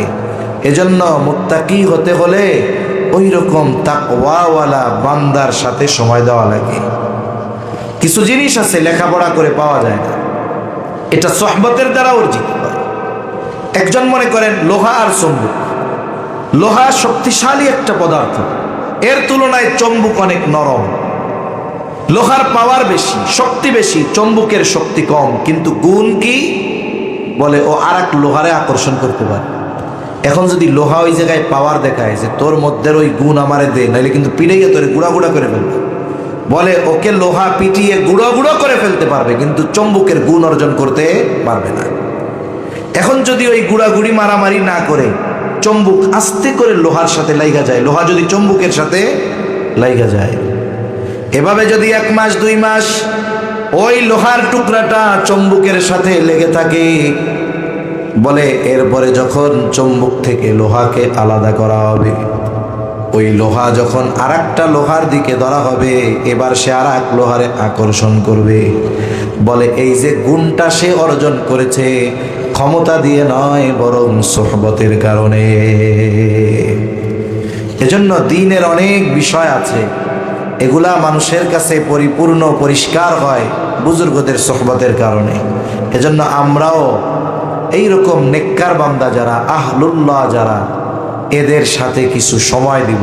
এমন কিছু জিনিস আমাদের অর্জিত হবে যেগুলো আমরা জ্ঞানের মাধ্যমে, ক্ষমতার মাধ্যমে, টাকার মাধ্যমে অর্জন করতে পারবো না। 2 নাম্বার, আল্লাহ তাআলা বলেন ইয়া আইয়ুহাল্লাযীনা আমানুত্তাকুল্লাহ। আল্লাহ তাআলা বলেন হে ঈমানদারেরা তোমরা মুত্তাকি হও। আমরা যদি জিজ্ঞাসা করি আল্লাহ মুত্তাকি কেমনে হব, আল্লাহ তাআলা বলেন ওয়াল তানজুর নাফসুম মা কদ্দামাত লিগাদ। আল্লাহ তাআলা বলেন তুমি নিজের দিকে নজর দাও, আগামীর জন্য তুমি কি প্রেরণ করেছ। প্রত্যেকটি আগামী ভবিষ্যৎ, আগামী মানে কি? ভবিষ্যৎ। আল্লাহ তাআলা এখানে আগামী দ্বারা দুনিয়ার হায়াতের আগামী বা ভবিষ্যতের কথা বলেন নাই, কারণ দুনিয়ার ভবিষ্যৎ এটা তো অনিশ্চিত। আল্লাহ তাআলা সুনিশ্চিত ভবিষ্যতের কথা বলেছেন। বলে দুনিয়ার হায়াত অনিশ্চিত, মৃত্যু নামক ভবিষ্যৎটা হলো সুনিশ্চিত। কবর জগৎ সুনিশ্চিত, আখিরাত সুনিশ্চিত। বলে কারো জন্য জান্নাত, কারো জন্য জাহান্নাম, এটা হলো সুনিশ্চিত। কিন্তু আমরা ঠিক এর উল্টা, আমরা ওই সুনিশ্চিত ভবিষ্যতে ভালো থাকার জন্য কিছু না পাঠাইলেও 20 বছরের যুবক 60 বছরে কি খাবে 20 বছরেই চিন্তা করতে করতে মাথা চুল পাকায় ফেলতেছে, তাই না? যেমন সরকারি চাকরি যারা করে, উদাহরণটা বোঝানোর জন্য বলতেছি। একটা ছেলে ট্রেনিং দিয়ে আসছে, 20 বছরে চাকরি শুরু, তার বেতন চালু হয়ে গেছে। বলেন তো বেতন চালু হলেই কি তারে পরিপূর্ণ বেতন সরকার দিয়ে দেয়, না কিছু কেটে রাখে? কিছু টাকা কেটে রাখে, বেতনের পরিমাণের উপরে নির্ভর করে কিছু টাকা কেটে রাখে। কেন? কেমন যেন গভর্নমেন্ট তারে বলে শোনো, তুমি যথাযথভাবে দায়িত্ব পালন করে যাও, তোমার কোনো চিন্তা নাই, তোমার বয়স এখন 20 বছর, তুমি 60 বছর পর্যন্ত চাকরি করবা, এরপরে তোমার চাকরি শেষ, বাড়িতে যাইবা। তোমার তো 60 বছর পর্যন্ত চাকরি থাকবে, এরপরে নাই, তখন কি খাইবা এ চিন্তা করার দরকার নাই। এই যে প্রতি মাসে তোমার থেকে কিছু টাকা কেটে কেটে জমাইতেছি, 60 বছরে যখন তুমি বাড়িতে যাইবা, ওই সময় পর্যন্ত যেই পরিমাণ টাকা হবে ওর কমপক্ষে দ্বিগুণ টাকা তোমাকে একসাথে দিয়ে দেওয়া হবে। আবার বাড়িতে যাইবা, আগে প্রতি মাসে কর্ম করার পরে বেতন পাইতা। 60 বছরের পর যতদিন বেঁচে থাকবা তোমার চাকরি করা লাগবে না, ওই সময় তোমার বেসিক যা হবে ওই পরিমাণ টাকা তোমারে পেনশন দিয়ে দেওয়া হবে। আবার সে নিজেও কিছু টাকা জমায়, কেন? বলে বুড়াকালে যেন টেনশনে না পড়তে হয়। এখন বলেন 20 বছর বয়সে যেই লোকটা চিন্তা করতেছে 60 বছর পরে কি করব, এই জন্য সেও টাকা জমায়, সরকারও টাকা জমায়।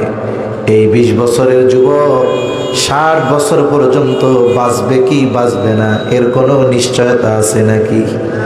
তাহলে সে যেই ভবিষ্যতের জন্য টাকা জমায়, বলেন তো এই ভবিষ্যৎ তার জন্য অনিশ্চিত নাকি সুনিশ্চিত? অথচ আমরা এই অনিশ্চিত ভবিষ্যতের জন্য চিন্তায় শেষ। কিন্তু আল্লাহ তাআলা বলে, বান্দা নজর দাও, সুনিশ্চিত ভবিষ্যতের জন্য কি পাঠাইলা? তার মানে তোমার কবরে ভালো থাকার জন্য তুমি এই দুনিয়ার থেকে কি পাঠাইছো সেই দিকে নজর দাও। আখিরাতে ভালো থাকার জন্য কি পাঠিয়েছো, জান্নাত পাওয়ার জন্য কি পাঠাইছো এটার দিকে নজর দাও। আমার ভাই আগে আলোচনায় বলতেছিলেন মুহাসাবার কথা। বুজুর্গানে দিন মুহাসাবার কথা কেন বলেন? কারণ বাস্তবেই যেই লোকটা হিসাব নিকাশ করে, দুনিয়ার জন্য যদি করে সে দুনিয়ায় সফল হয়ে যায়, আর আখেরাতের জন্য যদি হিসাব করে তার আখেরাতটাও সফল হয়ে যায়। সফল ব্যবসায়ীরা প্রতিদিন রাত্রে হিসাব করে বাড়ি যায়। হিসাব করলে কি হয়? বলে হিসাব করলে আপনার আগামী দিন ব্যবসা কিভাবে পরিচালনা করার দরকার এটা বোঝা যায়। এজন্য অনেক হিসাবী ব্যবসায়ী 100-150-200 টাকা পুঁজি নিয়ে ব্যবসা শুরু করছে, 10 বছর পরে সে 10 কোটি টাকার মালিক। আছে না এরকম? অনেক মানুষ আছে। আবার অনেকে এমন আছে, বাবা থাকতো বিদেশে, সৌদি আরব, অনেক টাকা পয়সা পাঠাইছে, ছেলে লেখাপড়া করে নাই, মোটরসাইকেল একটা নিয়ে খালি ঘুরে বেড়াইছে। বিবাহের বয়স হয়ে গেছে, এখন কেউ বিয়া দিতে চায় না, বেকার পোলায়োজন। ছেলে বলতেছে, আব্বা এমনিই তো চিটাগাঙে বিবাহ শাদী যে কঠিন, তা বেকার পোলা বিয়া তো দিব না, এক কাজ করেন আমার বাঁশখালী একটা দোকান নিয়ে দেন। 10 লাখ অ্যাডভান্স নিয়ে 20 লাখ টাকা দিয়ে ডেকোরেশন করে 30 লাখ টাকার মাল জিনিস উঠাইছে, কাপড়ের দোকান দিয়ে দিচ্ছে, কথার কথা। এখন বিষয় হলো ব্যবসা সফল হতে হলে ধৈর্যের প্রয়োজন।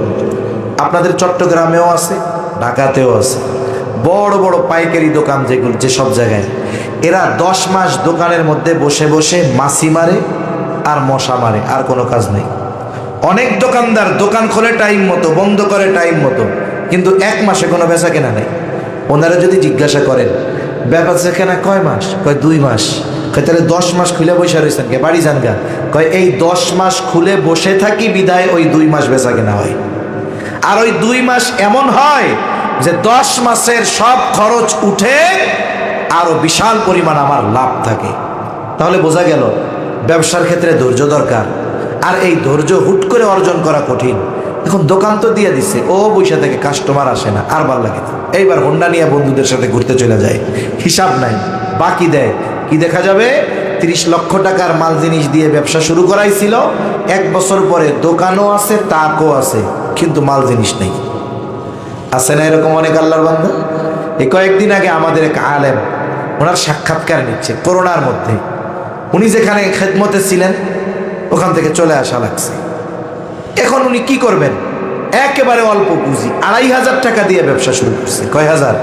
2,500 টাকা, 2020 বা 21-এ। এখন ওনার পুঁজি এই 24 সালের শেষে গিয়ে ওনার পুঁজি হয়েছে, বিজনেস ভ্যালু হয়েছে 1 কোটি টাকা। কত টাকা? 1 কোটি টাকা তার মূলধন হয়ে গেছে। এটা তার অধ্যাবসায়ের কারণে, নিয়মতান্ত্রিকতা ফলো করার কারণে। এজন্য এই জীবনেরও একটা নিয়মতান্ত্রিকতা আছে। ব্যবসায়ী যখন রাতে বন্ধ করে, বড় ব্যবসায়ী হিসাব কি করে, কয় টাকা বেচা কেনা হলো, কত টাকা বাকি গেল, এর উপরে হিসাব করে কত লাভ হলো। এখন যদি সে হিসাব করার পরে দেখে যে 1 লাখ বেচা কেনা হইলে তার লাভ হয় 20,000, কিন্তু হিসাবের পরে দেখলো আজকে নগদ বিক্রি 70,000, বাকি বিক্রি 30,000, বলেন তো আজকের দিনের লাভ তার পকেটে আছে না পাবলিকের কাছে? এই গতিতে যদি 6 মাস ব্যবসা চলে, শেষ। এখন সে কঠোর হয়, কি বলে, সে তো সওদাগর, সওদাগর বলেন আপনাদের এদিকে বড় ব্যবসায়ী, সওদাগর। এবার তার কর্মচারীদের হুঁশিয়ারি দেয়, ভাই আগামীকাল থেকে কোনো বাকি বেচা বন্ধ। আমার বাবাও যদি বাকি চায় তারেও 1 টাকা বাকি দিবা না। আমার 1 লক্ষ টাকা বেচা কেনা করা লাগবে না, আমি বেচা কেনা করবো 25,000, তবে নগদ, তাও আমার 5,000 লাভ থাকবে। আগামীকাল থেকে কোনো বাকি নাই, এটাই চূড়ান্ত ফয়সালা, যাও। এই যে সিদ্ধান্তে সে উপনীত হলো, আগামীকাল 1 টাকাও বাকি দেওয়া যাবে না। কোন কারণে? বলে তার ব্যবসার হিসাবটা রক্ষা করার কারণে। আর যদি উনি হিসাব না করতেন, কে কত বাকি দিল না দেখতেন, উনি তো চিন্তা করতেন 70,000 টাকা বিক্রয় হয়েছে, খুশিতে গদগদ হইতেন উনি। কিন্তু ওই দিক দিয়ে যে হিসাব না করার কারণে ওনার বিজনেস পলিসি ভুল হচ্ছে, এটা উনি বুঝতে পারতেন না। এজন্য আমাদের কি উচিত? আমাদের উচিত আমরা যখন রাতে বিছানায় শুব তখন 5টা মিনিট সময় নিয়ে আমাদের দৈনন্দিন আমলের হিসাব করা দরকার। 5টা মিনিট আমি বালিশের সাথে মাথা দিয়ে আমার সারা দিনের কর্মের হিসাব করব। এখন তো আমাদের অভ্যাস, মাথায় বালিশ লাগানোর পরে মোবাইল না হলে আমাদের ঘুম আসে না। কিন্তু চিকিৎসা বিজ্ঞান বলে রাতের বেলায় ঘুমানোর সময় যদি মোবাইল মাথার কাছে থাকে, এই রেডিয়েশন, এগুলোর কারণে ব্রেনের ক্ষতি হতে পারে। বাচ্চা যদি ছোট হয় তার ব্রেন ড্যামেজ হয়ে যেতে পারে, প্রতিবন্ধী হয়ে যেতে পারে। এজন্য সাবধান, রাতের বেলা যখন শুব আমরা মোবাইলটারে একেবারে দূরে রেখে শুব, অথবা ফ্লাইট মোড দিয়ে রাখবো। একটা মানুষ যখন রাতের বেলায় বিছানায় শুবে, ওই সময় সে যা ফিকির করে, সে যা চিন্তা করে, গোটা রাত তার ওই চিন্তার প্রভাব তার মধ্যে বিস্তার লাভ করে। কেউ যদি ভালো চিন্তা করে তার মধ্যে ওই ভালো চিন্তার প্রভাব আসে, মন্দ চিন্তা করলে মন্দ চিন্তার প্রভাব আসে। এখন উনি হিসাব করতেছে, আজকে আমার ভালো কাজ কয়টা, মন্দ কাজ কয়টা। আল্লাহর বান্দা হিসাব করবার পর দেখে আজকে তার গুনাহ বেশি, সওয়াব কম। এই যে একদিনের হিসাব, আগামীর সিদ্ধান্তটা সে নেওয়া সহজ হবে তার। এখন সে হয়তো চিন্তা করবে, আগারে তো একদিনের হিসাব, আমার গোটা হায়াতের হিসাব যদি এমন হয়, গুনাহ বেশি সওয়াব কম। আর আজ রাতটাই যদি আমার জীবনের শেষ রাত হয়ে যায়, তাহলে আমল নামায় গুনার পাহাড় নিয়ে আল্লাহর সামনে হাজির হওয়া লাগবে। হয়তো এই চিন্তা তাকে আগামী দিনের জন্য প্রস্তুত করবে। সে হয়তো তাওবার ব্যাপারে উৎসাহ হয়ে যাবে, নিজেকে অনুপ্রাণিত করবে যে না, এভাবে চলা যাবে না। কারণ ঘুম এটা মৃত্যুর মতো, আন্নাউমু কাল মাউত। ঘুমাইলাম, চোখ যদি খুলে সকাল, না খুললেই পরকাল। হয় না অনেক মানুষের এরকম? সুস্থ মানুষ ঘুমাইছে, রাতে পরিবারের সাথে কথা বলে ঘুমাইছে, কোনো অসুস্থতাও অনুভব করে নাই, কিন্তু আর তার দরজা খুলে নাই, আর তার ঘুম ভাঙে নাই। কারণ বলা যায় না কোন কথা, কোন চিন্তা মানুষের জীবন পরিবর্তনের কারণ হয়, এটা কি বলা যায়? অনেক সময় বছরের পর বছর ধরে ওয়াজ শুনতেছে, কাজ হবে না, কিন্তু একদিন হয়তো মসজিদের ইমামের একটা কথা তার জীবন পরিবর্তনের কারণ হতে পারে কি পারে না? পারে। যেমন হাদিসের মধ্যে এক জালেমের ঘটনা আসছে। রাসূল সাল্লাল্লাহু আলাইহি ওয়াসাল্লাম সাহাবায়ে কেরামকে একবার দুইবার না, বারবার ওই জালেমের ঘটনা শোনাইছেন। তার নাম ছিল কিফিল। আব্দুল্লাহ ইবনে ওমর রাদিয়াল্লাহু তাআলা আনহু বলেন, কিফিলের ঘটনা নবীজি একবার দুইবার নয়, বারবার আমাদের শুনিয়েছে। নবীজি বলেন, বনি ইসরাইলে এক জালেম ছিল, তার নাম হলো কিফিল। এমন কোনো পাপ নাই সে করে নাই, সব পাপে অভ্যস্ত ব্যক্তি কিফিল। কিফিলের কাছে একদিন একজন মহিলা আসছে, দরিদ্র মহিলা। এসে বলে, কিফিল আমারে কিছু টাকা ধার দাও। কিফিল সুদ কারবারি করতো, সুদি কারবারি করতো। কিফিলের কাছে এসে বলে, কিফিল আমারে কিছু টাকা কর্জ দাও, ধার দাও। যারা সুদি কারবারিতে অভ্যস্ত এরা মানুষের টাকা ধার দেয় না, সুদে যত লাগে তত দেয়। আসেনি সুদখোর আপনাদের এদিকে? আরে ব্যাংকেই যে শুধু সুদ তা না, এখন তো অনেক এলাকা ঘর ঘর সুদে ভরে গেছে। অনেক জায়গায় এমনও শুনেছি সফরের খাতিরে স্বামী মসজিদ কমিটির সদস্য, তার ওয়াইফ ঘরের মধ্যে মানুষকে সুদে টাকা দেয়। আস্তাগফিরুল্লাহ, কি অবস্থা চিন্তা করেন। অথচ সুদ এটা কি ছোটখাটো এক পাপ নাকি? এটা কি যেন তেন কবিরা গুনাহ, যেন তেন বড় গুনাহ? আল্লাহ এই সুদের মতো জঘন্য পাপ থেকে আমাদের হেফাজত করুক, বলি আমিন।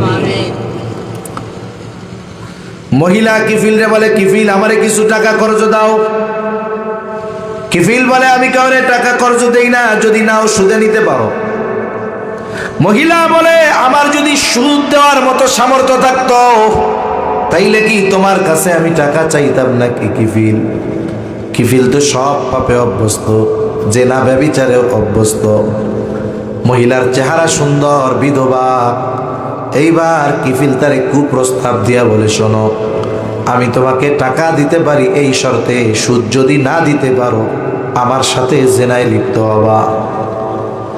হাদিসের মধ্যে আসছে, কাদাল ফাকিরু আন ইয়াকুনা কুফরা, দরিদ্রতা মানুষকে কুফরি পর্যন্ত পৌঁছায় দেয়। অনেক মানুষ জীবনের প্রয়োজনে অল্প কিছু অর্থের বিনিময়ে বেঈমান হয়ে যায়। অনেক অঞ্চলে আছে হয়। বলতে পারেন, হুজুর আপনারা কি করেন?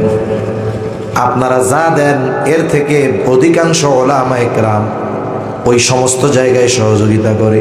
আপনারা আমাদের হাদিয়া দেন, সব আমরা খাইতা না।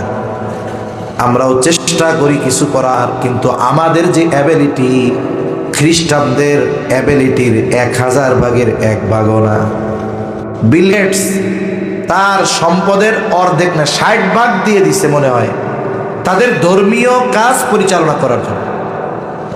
এখন ওই ব্যক্তির টাকা এখানে ইনভেস্ট হচ্ছে, কোটি কোটি টাকা একজনকে দিয়ে দিবে যদি খালি খ্রিস্টান হয়। আমি এমনি উখিয়া ওই দিকে গেছি, টেকনাফ, ওই স্থানীয় মানুষজন দেখাইছি। যাওয়ার সময় রোহিঙ্গাদের ক্যাম্প আছে, স্পেশাল ক্যাম্প আছে। উখিয়া থেকে ঢুকতেই প্রথম বাম পাশে ওদের তাবু টাবু একটু স্পেশাল ধরনের।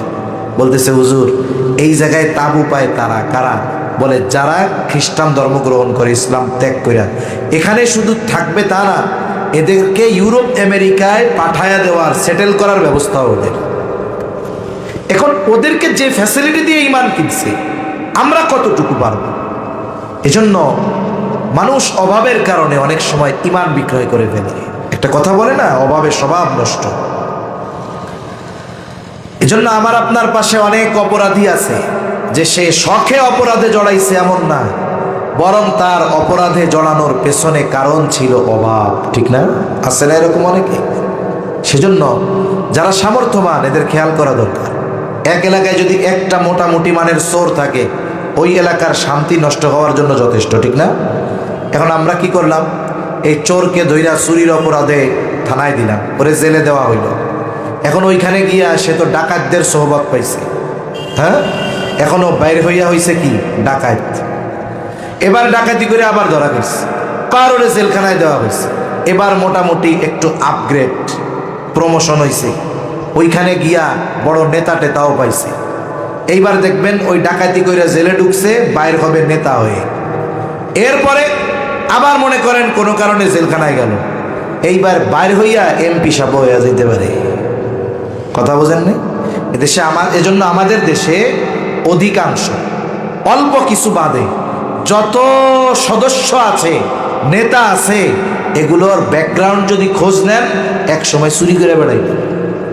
এজন্যই তো চুরি করে দেশের টাকা সব পাচার করে ফেলছে। এজন্য সমাজ পরিবর্তনের জন্য প্রচেষ্টা করা দরকার। কি করতে পারি আমরা? এই চোররে থামানোর দরকার।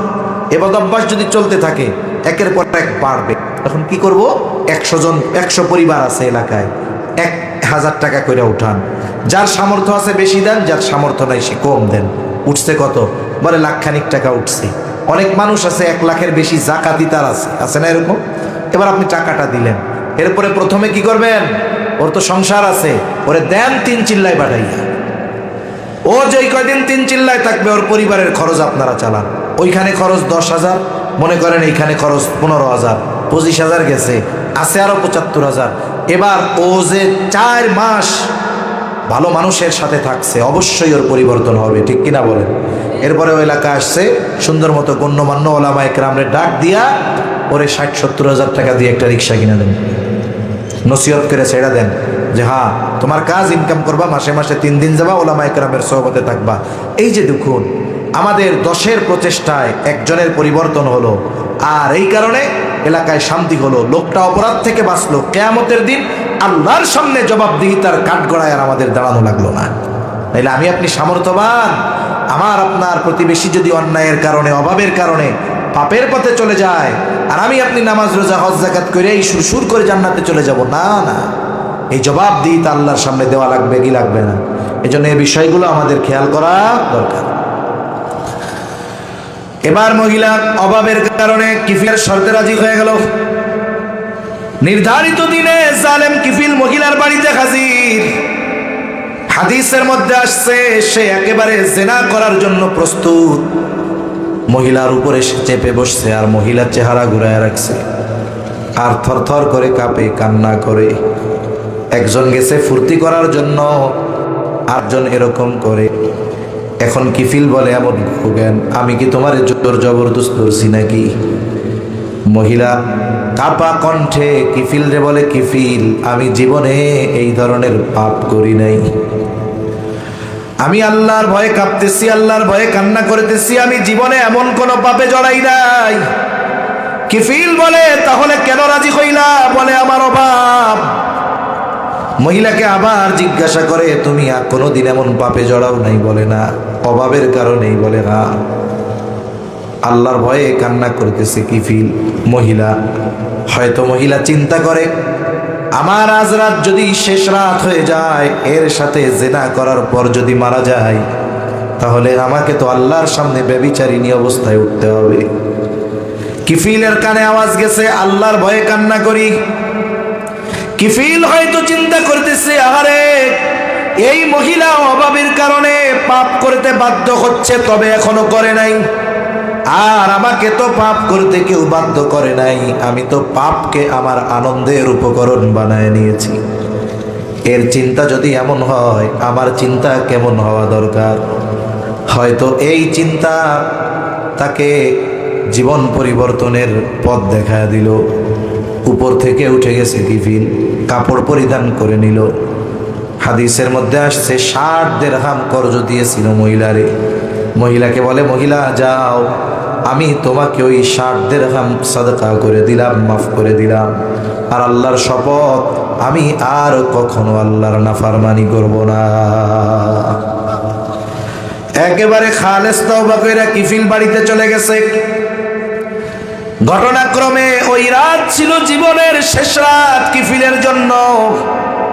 কিফিল রাতে মারা গেল।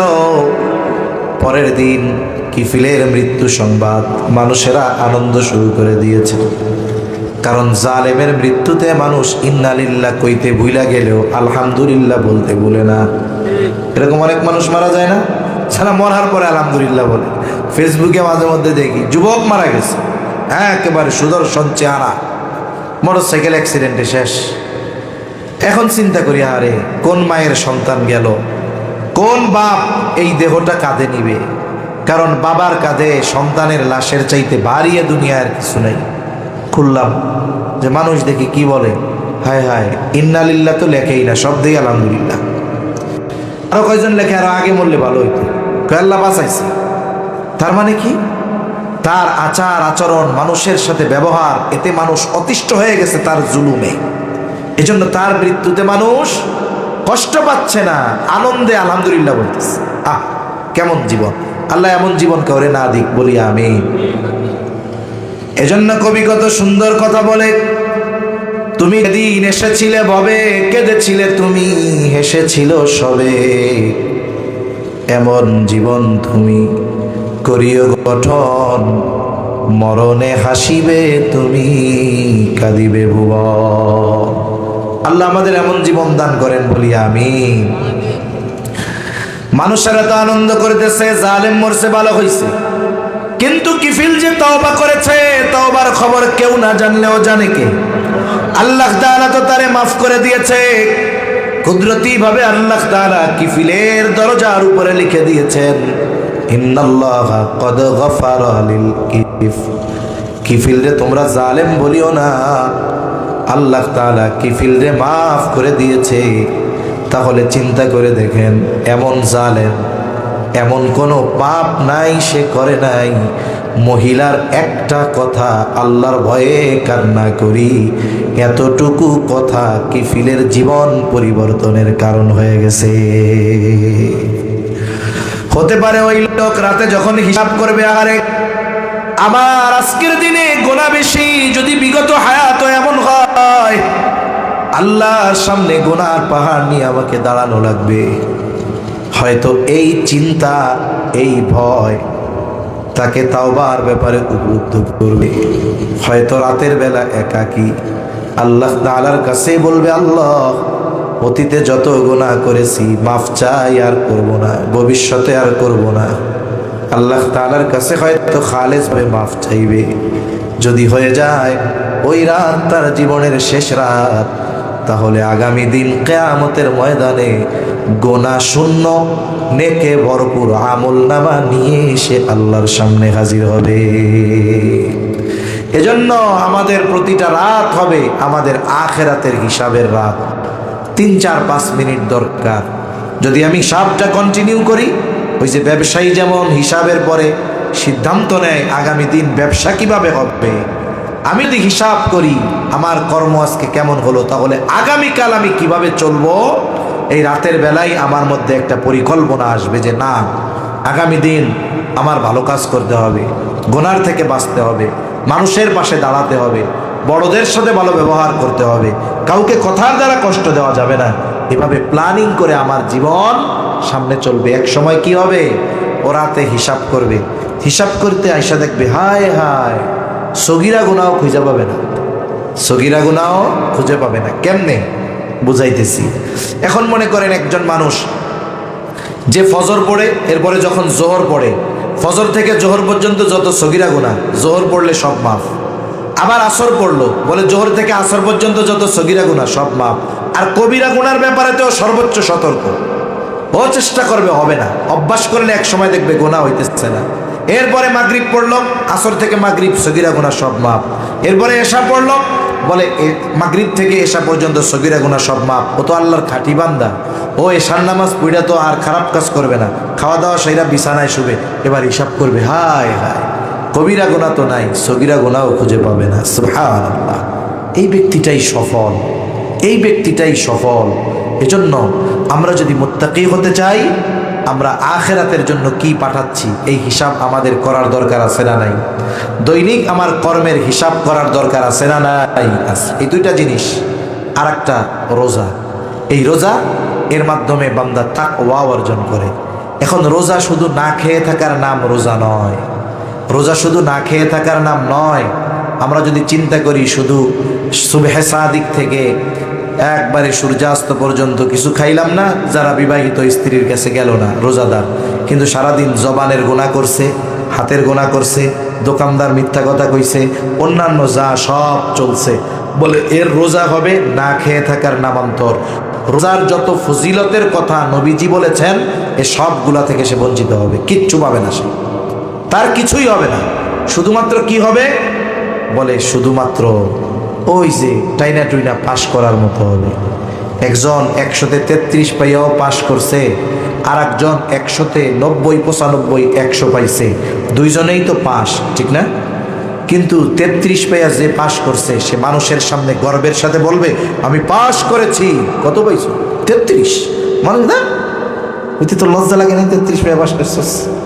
তাহলে দেখুন ও পাশ, আবার যে গোল্ডেন এ প্লাস পাইছে 100-তে 100, কি পাইয়া পাশ করছো? Golden A plus. তাহলে দুইজনই পাশ, কিন্তু যে গোল্ডেন এ প্লাস পাইছে তার একরকম, আর ওই টিটি টাইনা টুইনা যে পাশ করছে তার অবস্থা একরকম। এত কষ্ট করে সারাদিন না খেয়ে থেকে যদি 33 পাইয়া পাশ করতে হয়, এটা দুঃখের বিষয় না? এজন্য আমরা রোজাও রাখবো, গোনা থেকেও বাঁচবো। হাতের গোনা, জবানের গোনা, চোখের গোনা, এই গোনা থেকে যদি বাঁচি, এই রোজা হবে আমার জন্য জাহান্নাম থেকে বাঁচার ঢাল। এখন একজন ডাল নিয়ে গেছে আগুনের সামনে, কাপড়ের ডাল, কাগজের ডাল, ও তো কিছু লাগা লাগবে না, বাতাসেই ছিঁড়ে যাবে, ঠিক কিনা বলেন? এজন্য ওই রোজাই আমাকে জাহান্নাম থেকে বাঁচাতে পারবে যেই রোজা গুনাহমুক্ত রোজা হবে। ওই রোজার প্রতিদান স্বয়ং নিজে আল্লাহ, যেই রোজা গুনাহমুক্ত হবে। ওই রোজাদারকেই আল্লাহ কিয়ামতে পানি পান করাবে, বলে যে দুনিয়ায় গুনাহমুক্ত রোজা রাখছে। ওই রোজাদারকেই তো রাসূলুল্লাহ সাল্লাল্লাহু আলাইহি ওয়াসাল্লাম বলেন তার মুখের রোজা রাখার কারণে যেই গন্ধ হবে, লা খুলুফু ফামিস সাইমি আতিয়াবু ইনদাল্লাহি তাআলা মির রিহিল মিস্ক, রোজা রাখার কারণে যেই গন্ধ এটা আল্লাহর কাছে মেশক আম্বরের চাইতে বেশি প্রিয় হবে। বলে গীবত কইরা মরা বাইর গোশত দাঁতে বাঁধাইয়া গন্ধ বানায় ফেলছে, ওনার মুখের গন্ধ তখন আল্লাহর ভালো লাগবে, তাই না? এজন্য আমাদের গুনাহমুক্ত রোজা যদি আমরা অতিবাহিত করতে পারি তাহলে ওই রোজার দ্বারা আমাদের তাকওয়া অর্জন হবে ইনশাআল্লাহ। তাহলে তিনটা বিষয় আমরা জানলাম মুত্তাকি হওয়ার জন্য। 1 নাম্বার সত্যবাদীদের সঙ্গী, 2 নাম্বার আমরা আখিরাতে কি পাঠাইতেছি এই হিসাবটা প্রতি রাত্রে করব, 3 নাম্বার রোজা আসতেছে আমরা যথাযথভাবে রোজার হক আদায় করে রোজা রাখবো। সকলে বলি আমিন। তাহলে নবীজির 3টা উপদেশ ছিল, কয়টা মনে আছে নাকি? 1 নাম্বার আবু যর রাদিয়াল্লাহু তাআলা আনহুকে তাকওয়ার কথা নবীজি বললেন, যেখানেই থাকো না কেন আল্লাহকে ভয় করবা। 2 নাম্বার ওয়াতবিউস সাইয়্যাতাল হাসানাতা তামহুহা, তোমার দ্বারা যদি মন্দ কাজ হয়ে যায় ভালো কাজ করবা। কেন? ভালো কাজ মন্দ কাজকে মিটিয়ে দেয়। আল্লাহ বলেন ইন্নাল হাসানাতি ইউযহিবুনাস সাইয়্যাত। 3 নাম্বার নবীজি বলেন ওয়া খালিকিন নাসা বিখুলুকিন হাসানিন, আবু যর মানুষের সাথে সদাচরণ করবা। সদাচারী কে? সদাচারী হলো সে যে মানুষের হক যথাযথভাবে আদায় করে। প্রত্যেকটা মানুষের একে অপরের উপরে হক আছে, আরে প্রাণী কুলেরও আমাদের উপরে হক আছে। রাসূল সাল্লাল্লাহু আলাইহি ওয়াসাল্লাম বলেন কেউ যদি অন্যায়ভাবে একটা চড়ুই পাখি হত্যা করে, ওই চড়ুই পাখি রক্তাক্ত অবস্থায় আল্লাহর কাছে উঠে বলবে, আল্লাহ এই ব্যক্তি দুনিয়ায় আমার বিনা কারণে হত্যা করেছিল, কেন করছিল এর কারণ জানতে চাই। অথচ যেগুলো হালাল আল্লাহর নামে জবাই দিয়ে যদি খায় পেট বইরা, ওরা কিছু বলবে না, কারণ জবাই হয়েছে কার নামে? খাইছে আল্লাহর বান্দারা। আর ওই চড়ুই পাখিটা ওইটারে মারছে বিনা কারণে। অনেকে মারে তো এরকম, হাতে গুলতি আছে, ওই যে পাখি মারা বন্দুক আছে, ইচ্ছা করে মেরা দিল, এই হিসাবটা আল্লাহর কাছে দেওয়া লাগবে। মানুষের উপরে মানুষের হক আছে, হোক সে মুসলিম কিংবা অমুসলিম। অমুসলিমেরও হক আমাদের উপরে আছে, আছে না নাই? আছে। অমুসলিম যদি প্রতিবেশী হয় তার হক আছে। আয়েশা সিদ্দিকা রাদিয়াল্লাহু তাআলা আনহা নবীজিকে বলতেছেন, ইয়া রাসূলুল্লাহ সাল্লাল্লাহু আলাইহি ওয়াসাল্লাম, আমার 2 জন প্রতিবেশী, একজন মুসলিম আর একজন ইহুদি। দেখেন বিস্তারিত বলতেছে, একজন মুসলিম একজন ইহুদি। কে আমার কাছে প্রতিবেশী হিসাবে বেশি হক প্রাপ্য? নবীজি বলেন নাই যে মুসলিম সে বেশি হক প্রাপ্য। নবীজি বললেন, আয়েশা যার দরজা তোমার দরজার বেশি কাছে, প্রতিবেশী হিসাবে সে তোমার কাছে বেশি হক প্রাপ্য। এই জায়গায় প্রতিবেশী নিকটবর্তী বেশি যদি অমুসলিম হয়, সে প্রতিবেশী হিসাবে আমার কাছে হক পাবে। আবার একজন মুসলিম আর এক মুসলিমের উপরে হক আছে, এগুলো মুসলিম হিসাবে হক, মানুষ হিসাবে হক, আত্মীয়তার সম্পর্ক হিসাবে হক, একসাথে চলাচল করি হক। এ বিষয়গুলো যারা মেনে চলে, আদায় করে, এরাই প্রকৃতপক্ষে সদাচরণকারী। এখন আসুন, বুজুর্গানে দিন বলেন 3 ধরনের হকের কথা। 1 নাম্বার আল্লাহর হক তারা আদায় করে। এই 3 নসিহতের আলোকে যারা চলে, আল্লাহর হক কি? তার ইবাদত করা, তার সাথে শিরিক না করা। এখন যেই লোক আল্লাহকে আসলেও ভয় করে, মুত্তাকি, সে কি আল্লাহর হক নষ্ট করবে? সে আল্লাহর জন্য ইবাদত করবে, আল্লাহর সাথে শিরিক করবে না। তার মানে মুত্তাকি বান্দাই যথাযথভাবে কার হক আদায় করে? আল্লাহর হক। এরপরে মানুষ নিজের উপরে নিজে জুলুম করে। কেমনে করে? বলে পাপ করার মাধ্যমে। ওই যে আল্লাহ বলছেন না, যে হারাম মাস সমূহে ফালা তাযলিমু ফীহিন্না আনফুসাকুম, তোমরা নিজেরা নিজেদের উপরে জুলুম করো না। আমরা জুলুম করি আমাদের উপরে পাপ কাজ করার মাধ্যমে। এই জুলুম থেকে অব্যাহতি ঘটে নেক কাজ করার মাধ্যমে। যখন আমরা নেক কাজ করি আমাদের গুনাহ মাফ হয়। পাপ কাজ করলে গুনাহ হয়, মানে জুলুম হয়। আর নেক কাজ করলে কি হয়? আর নিজের হক আদায় হয়। সাথে সাথে মানুষের হক আদায়ের মাধ্যমে সদাচরণ করা হয়। এজন্যই নবীজি বলেন, ওয়া খালিকিন নাসা বিখুলুকিন হাসানিন, আবু যর মানুষের সাথে তুমি সদাচরণ করো। তাহলে ইনশাআল্লাহ এই 3টা বিষয় আমরা খেয়াল রাখবো। 1 নাম্বার মুত্তাকি হব, কোন ইনশাআল্লাহ। 2 নাম্বার আমরা নিজের উপরে জুলুম করব না, পাপ থেকে বাঁচবো। 3 নাম্বার যত মানুষ আছে, হোক সে মুসলিম অমুসলিম যেই হোক, যে আমার কাছে যেমন হক প্রাপ্য, আচরণের দ্বারা, আচরণ সম্পর্কিত হোক, অর্থ সম্পর্কিত হোক, আমি হকগুলো আদায় করব। আল্লাহ সুবহানাহু ওয়া তাআলা আমাদের সবাইকে কথাগুলো বুঝবার তৌফিক দান করেন, আমিন। ওয়া আখিরু দাওয়ানা আনিল হামদুলিল্লাহি রাব্বিল আলামিন। আসসালামু আলাইকুম ওয়া রাহমাতুল্লাহি ওয়া বারাকাতুহু। আমরা দুরূদ শরীফ পড়ি। আল্লাহুম্মা সাল্লি আলা মুহাম্মাদ ওয়া আলা আলি মুহাম্মাদিন কামা সাল্লাইতা আলা ইব্রাহিম ওয়া আলা আলি ইব্রাহিম ইন্নাকা হামিদুম মাজিদ। اللهم بارك على محمد وعلى آل محمد كما باركت على إبراهيم وعلى آل إبراهيم إنك حميد مجيد.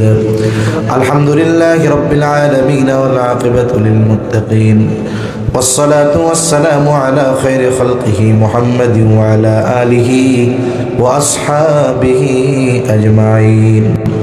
ربنا ظلمنا أنفسنا وإن لم تغفر لنا وترحمنا لنكونن من الخاسرين.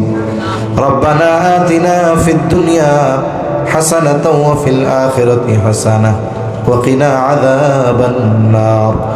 ربنا لا تزغ قلوبنا بعد إذ هديتنا وهب لنا من لدنك رحمة إنك أنت الوهاب. رب العالمين দীর্ঘ রাত পর্যন্ত দিনই আলোচনা করার পরে গুনাহ মাখা হাত আমরা তুলে ধরেছি। আয় আল্লাহ, যে যেখান থেকে হাত উঁচু করেছি আমাদের বিগত জীবনের সব ধরনের গুনাহগুলো আপনি মাফ করে দেন। আমাদের আত্মীয় স্বজন যে যেখানে আছে মাফ করে দেন। যারা দুনিয়া ছেড়ে চলে গেছে আল্লাহ তাদেরকে মাফ করে কবরগুলো জান্নাতের টুকরো বানায় দেন। আশেপাশে যত কবরস্থান আছে, যত মুমিন মুমিনাত শহীদ আছে আল্লাহ সকলের কবরগুলো আপনি জান্নাতের টুকরো বানায় দেন। খাস করে যারা অসুস্থ আছে সুস্থতা দান করেন আল্লাহ রব্বুল আলামিন। আপনি এই সম্মেলন কবুলের মঞ্জুর করে নেন, এলাকাবাসীর হেদায়েতের ওসিলা বানায় দেন রব্বুল আলামিন। খাস করে যারা অক্লান্ত পরিশ্রম করে এই মাহফিল আয়োজন করে তাদেরকে কবুল আর মঞ্জুর করে নেন আল্লাহ।